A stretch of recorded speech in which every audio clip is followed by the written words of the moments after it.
Nós voltamos com o Jogo do Poder recebendo o presidente nacional do PDT, ex-ministro do Trabalho, Carlos Lupe, contando com a participação do jornalista Jean Teófilo, do Jornal do Brasil, do Informe JB.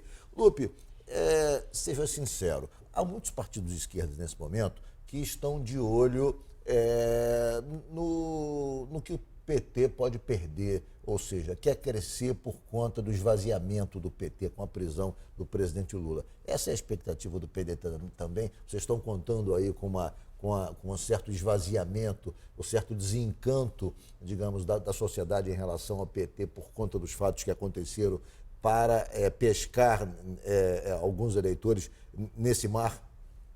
Amigo, quem torce pela desgraça dos outros está cavando a sua própria. Eu acho que uma coisa é o comportamento do eleitor. Penso eu que o eleitor quer algo novo, o novo não é a idade, é o novo a proposta. Eu acho que o eleitor quer algo que tenha experiência, por isso que não é o novo da só da idade, tem que ter alguma experiência, e limpo. E que não tenha que se explicar de coisa errada. E isso vai ser um preço que o PSDB vai pagar e que o PT vai pagar.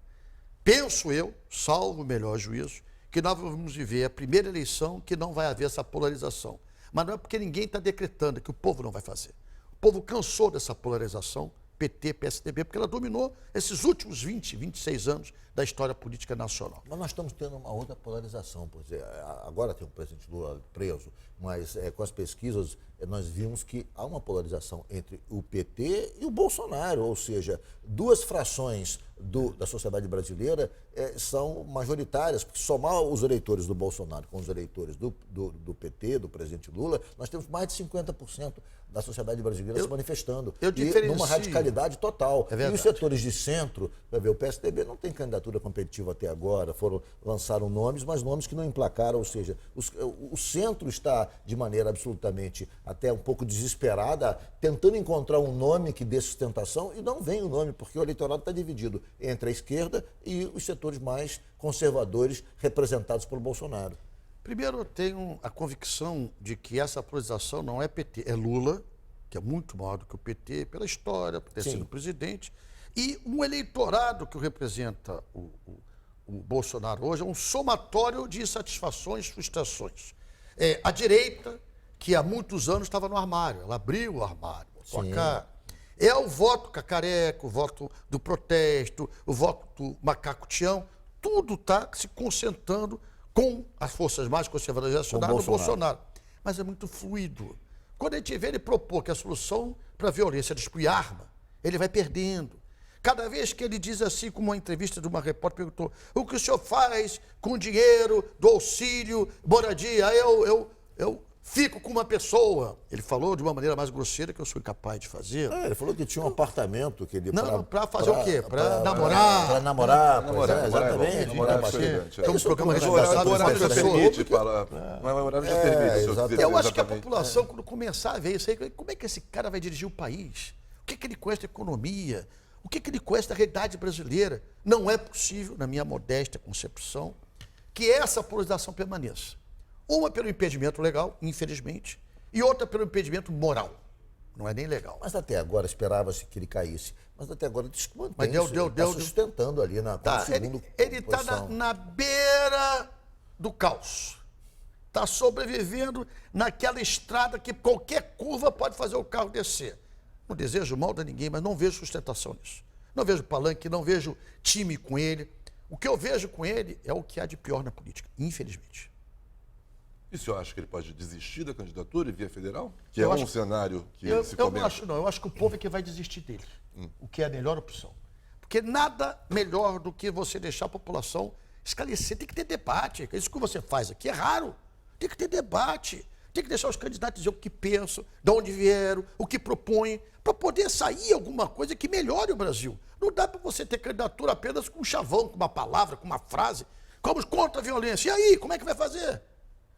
Vão resolver o problema da saúde como? De onde vai vir o dinheiro? Tudo tem que ter resposta, porque senão, meu irmão, não adianta depois culpar a representação política, nós políticos, se vocês é que votam na gente. Então tem que votar com consciência. Não precisa votar na gente, mas escolha pelo menos alguém que tenha uma base, alguma estrutura, alguém que tenha administrado um putiquinho, um barzinho. Então, para administrar um barzinho não é brincadeira, gente. Esse é um país continental, 8.514.000 quilômetros, mais de 220 milhões de habitantes, maior produtor de soja, maior produtor de minério, maior produtor das 3 tipos de carne. E nego acha que isso aqui é o quê? É brincadeira? É distribuindo arma, é xingando os outros que vai resolver? Não é não. Acho que não vai acontecer. Lupe, voltando à questão trabalhista, houve o fim do imposto sindical. Como é que você viu isso? Que tipo de consequência teve para os sindicatos? Você que esteve muito próximo disso, você que foi ministro, teve atuação muito próxima do movimento sindical. Eu sempre defendi o imposto sindical. Eu acho que o imposto sindical é necessário. Os sindicatos vão acabar sem o imposto sindical? Vai ser muito difícil sobreviver.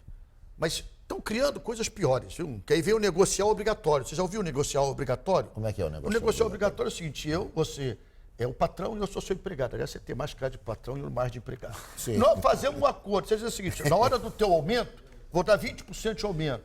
A representação desse teu aumento vai como imposto para a empresa. Então, ao invés de ser um dia do salário, vai ser muito mais do que um dia. O grande problema do imposto sindical é a falta de fiscalização. Os partidos têm Tribunal de Contas do TSE, os Tribunais de Contas da União, Tribunal de Contas do Estado, Ministério Público para fiscalizar. Sabe a quem o sindicato presta conta? A ninguém. Isso que está errado. Você tem que ter regulamentação para que esse imposto tenha que ser prestado conta permanentemente, cada centavo. Porque a gente vai saber como está sendo usado. Então, o grande problema é esse. Tudo pode ser discutido. O que não pode é o seguinte, tem imposto patronal, para que é o Sistema S, para que aqueles prédios maravilhosos, e o trabalhador não tem como alugar um ônibus para protestar. Que consequência teve, Lupe, na vida prática do brasileiro, na sua opinião, essa mudança na lei trabalhista que permite que o negociado prevaleça sobre o legislado? A consequência de uma raposa entrar no galinheiro e trancar-se. Sempre vai levar vantagem quem tiver o poder. Amigo, se você é meu patrão e eu quero negociar contigo e não aceita a tua proposta, tu me manda embora. Acabou. Isso na prática está acontecendo? Na prática, eu resumo. Quem não acredita, pergunta ao teu vizinho, pergunta a alguém que trabalhe. Um acordo onde duas partes desiguais são tratadas da mesma maneira, ora, você é o patrão, se eu estou empregado, eu topo que você me propõe, você me manda embora. Está aí o desemprego, a taxa de desemprego é essa. Tudo tem que ter regra, irmão. Tá certo, tem muitas coisas da legislação trabalhista que estão ultrapassadas, tem que se atualizar. Tem muita coisa que precisa ser evoluída, tudo isso eu compreendo. Agora, não pode achar que só a voz do patrão é que vale. O negocial é isso. Você negocia com o patrão ou você aceita o que o patrão quer ou está demitido. Lupe, nós estamos encerrando o programa. Eu queria que você fizesse uma análise sobre a situação do Rio de Janeiro. O Rio nunca viveu uma crise tão aguda como essa. O Rio nunca teve tantos problemas financeiros. O Estado nunca teve tanto problema para manter as suas obrigações básicas, como o pagamento do funcionalismo, funcionamento a contento dos hospitais, funcionamento do aparelho policial. Como é que você vê a crise, a intervenção, a situação que nós nos encontramos? Que a situação do Brasil, de modo geral, grosso modo, é grave, mas a nossa ainda é mais grave. É verdade. Que politicamente gerou uma das eleições mais incertas, improváveis, Tudo estranhas. pode acontecer. Sim. Qual é a sua análise sobre essa situação? A minha análise é que, primeiro, nós estamos no fundo do poço. E no fundo do poço, o que é que você encontra? Água. E água é fonte da vida. Não acredito que qualquer que seja governante fique pior do que está. Segundo, você tem algumas bases fundamentais. O Rio passou a ter muito dependente dos royalties do petróleo. Mexeu-se na legislação. Mexeu-se, por exemplo, para favorecer São Paulo. Você paga o imposto na hora que você vai comprar, não na fonte de origem. E o petróleo, o preço do barril que chegou a 100, 110, caiu para 30. Chegou a 30, agora está 50, 60. A perspectiva é boa Claro, agora. a perspectiva é inversa. Com a terceirizações, coxou conta até, que fizeram dos postos da Petrobras, está começando a produzir mais, melhorou o preço. Agora, se esse dinheiro não foi vinculado a investimento, não adianta nada que a crise continue. Presidente Carlos Lupe, ex-ministro do Trabalho Carlos Lupe, foi um prazer enorme recebê-lo aqui no Jogo do Poder mais uma vez. Sucesso na presidência do partido. Muito obrigado. Obrigado. Muito obrigado, Jean Teófilo, por ter comparecido e participado dessa entrevista. Eu que agradeço mais uma vez a oportunidade. Ministro, também vou querer um cumprimento. Claro, com prazer. Com toda a justiça. E obrigado a você que nos acompanhou de casa. O Jogo do Poder volta no próximo domingo às 11h15. Muito obrigado pela sua audiência e até lá.